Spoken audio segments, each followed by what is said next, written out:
My name's Clint Wilson, Group Projects Manager at Banlaw. I'd just like to take a bit of time today to talk about a few things you should consider when designing your fuel facility. First thing to consider whenever you're designing a facility will be the requirements that you need to meet. So these might be Australian standards, it could be regulations within your country, or it could be your own internal company standards. So these will give you a really good basis of things that you must do and requirements you must meet when you're designing your facility. The next thing to keep in mind is storage capacity. So you need to think about how much capacity you need to keep on site to keep your operation running. This will come down to your burn rates on site, how you get your fuel delivered, what size fuel deliveries, how frequently you want to have them delivered.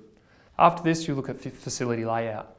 Now, facility layout also includes your traffic movements. You need to consider how the vehicles are going to safely move around the facility and whether you need to be able to do multiple operations at the same time. For example, delivering fuel while you're dispensing, or do you need to be able to dispense fuel to multiple vehicles at the same time?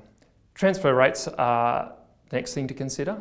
You want to consider how quickly you need to move the fuel in and out of vehicles, whether that be unloading or dispensing into your equipment on site. There's a couple of factors that you need to consider here. One is how long you can afford to stop your vehicles. The other is how quickly you can actually dispense fuel into your equipment on site. Many vehicles have a limited refueling system on board, and you need to make sure you take that into account when you're designing your dispensing systems.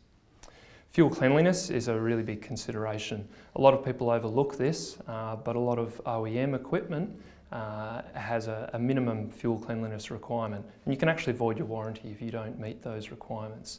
So very important to ensure that the fuel you're receiving and your storage facilities and dispensing facilities all keep the fuel cleanliness and quality to a high level.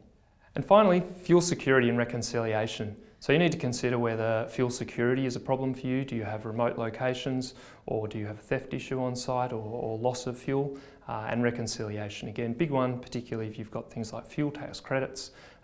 Make sure that all the fuel you're receiving is going exactly where you want it to.